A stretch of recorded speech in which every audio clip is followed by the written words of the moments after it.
kabar anak-anak? Sehat? Sebelum kita memulai pembelajaran pada hari ini, mari sama-sama kita berdoa dulu.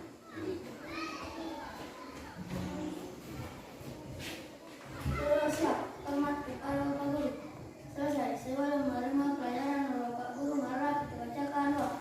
Bismillahirrahmanirrahim. Raditu billahi rabban wa bil islami dinan wa bi Muhammadin nabiyya wa rasula. Rabbi zidni ilman warzuqni fahman. Amin.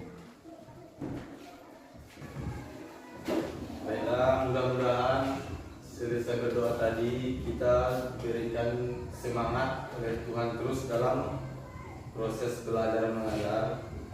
Jadi sebelum kita mulai proses pembelajaran, Bapak akan mengecek kehadiran. Apakah ada teman-teman anak-anak yang tidak hadir? Hadir semua? Oke. Nanti sebelum kita mulai, kalau Bapak misalnya menyebutkan selamat pagi, pagi, yes, bisa kan? Oke, kita mulai. Selamat pagi. Pagi, Yes. Oke, sekali lagi. Selamat pagi. Pagi, Yes. Oke.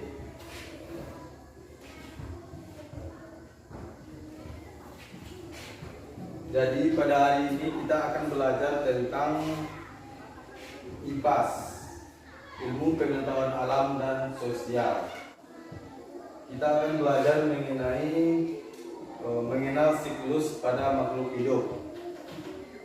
Adapun tujuan pembelajaran kita itu yang pertama menjelaskan tahap siklus yang dilalui oleh makhluk hidup.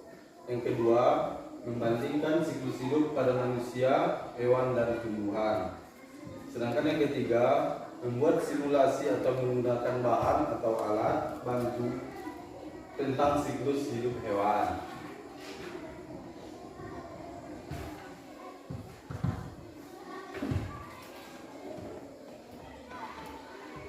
Yang pertama, siklus hidup atau rangkaian perubahan pada makhluk hidup, di mana salah satu ciri-ciri makhluk hidup adalah berkembang biak. Ada anak-anak Bapak yang tahu apakah itu yang dinamakan dengan berkembang biak? Ada yang tahu?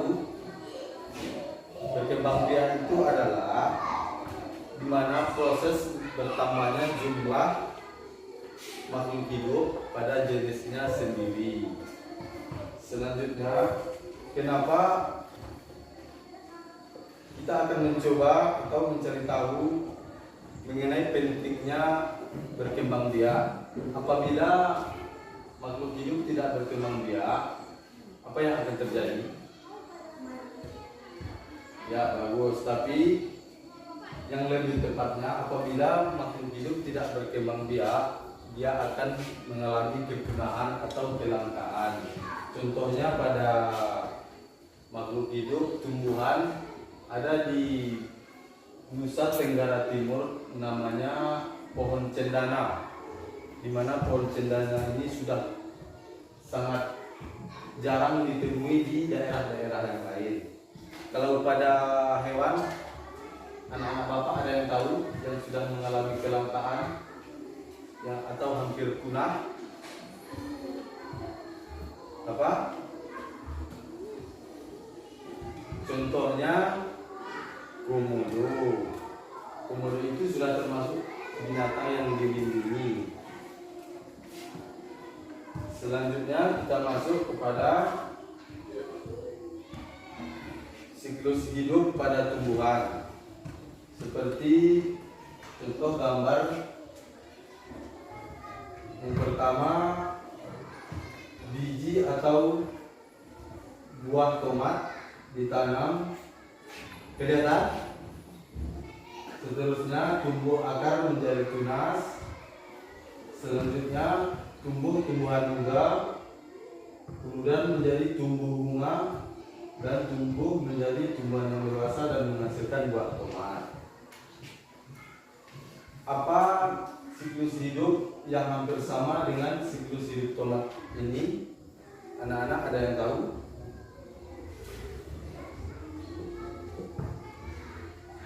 Ayo, ada yang tahu? Contohnya seperti tumbuhan cabai. Cabai itu sama dengan siklus hidupnya dengan tumbuhan tomat. Kita ke siklus hidup hewan. Di sini ada contohnya kucing, di mana kucing itu mulai dari dikandung oleh induknya sampai dia melahirkan menjadi bayi kucing, terus anak kucing, lalu menjadi kucing dewasa. Apalagi yang sama siklus hidupnya seperti hewan kucing tersebut? Ada yang tahu? Ada yang tahu? Hewan yang lain?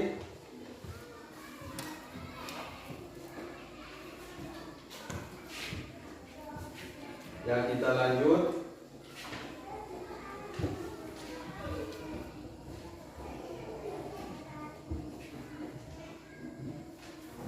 Ada poster yang sudah Bapak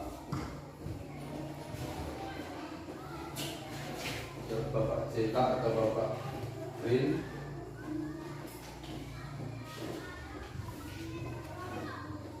Mengenai siklus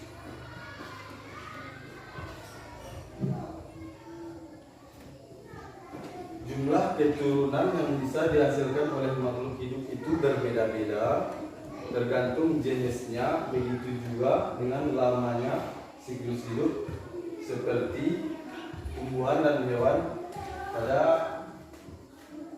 poster yang sudah Bapak print ini, yang pertama kelihatan ini adalah seekor lalat, di mana lalat tersebut cuma butuh waktu 2 minggu untuk menghasilkan telur sebanyak 150 butir. Sedangkan pada kupu-kupu itu memerlukan waktu 4 minggu. Dan sedangkan pada gajah itu ada yang tahu berapa bulan atau berapa tahun mengandungnya? Gajah itu mengandung hampir 2 tahun baru melahirkan. Itu pun anak yang dikandungnya cuma 1, berbeda dengan binatang-binatang yang lain.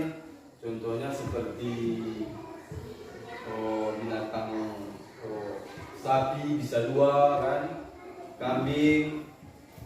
Kalau seekor gajah cuma bisa mengandung cuma 1, itu pun lamanya 2 tahun.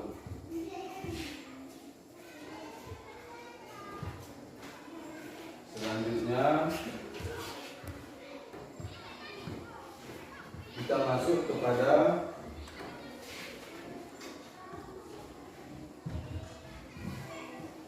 perkembangbiakan hewan, di mana hewan dapat berkembang biak dengan melahirkan dan bertelur. Oleh karena itu hewan memiliki siklus yang beragam dibandingkan dengan manusia. Contohnya hewan melahirkan yaitu singa. Apa lagi? Ayam tidak. Kuda.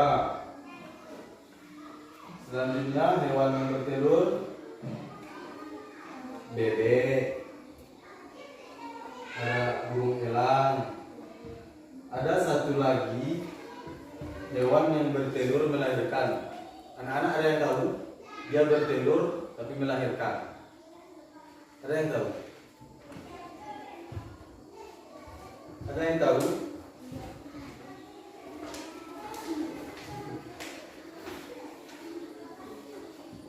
Dia bertelur tapi melahirkan. Ada yang tahu? Itu dinamakan ovovivipar.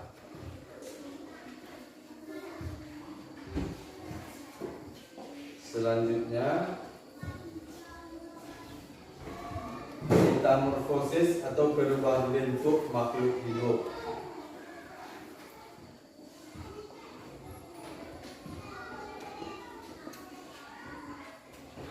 Metamorfosis adalah perubahan bentuk tubuh hewan pada siklus hidupnya. Metamorfosis dibedakan menjadi dua, ada metamorfosis yang sempurna dan juga metamorfosis tidak sempurna. Contohnya kalau metamorfosis yang sempurna yaitu terjadi pada hewan kupu-kupu, dan yang tidak sempurna yaitu mengalami 3 fase pertumbuhan yaitu pada kecoa.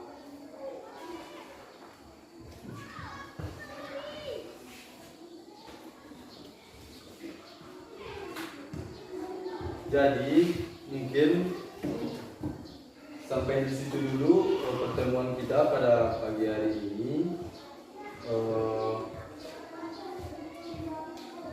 Di mana kesimpulan yang kita ambil, perkembangbiakan yaitu bertambahnya jumlah makhluk hidup pada jenisnya sendiri.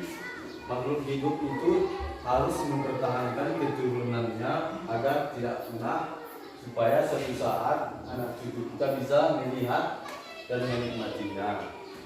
Jadi setelah belajar, mari sama-sama kita berdoa. Berdoa mulai. Guru siap.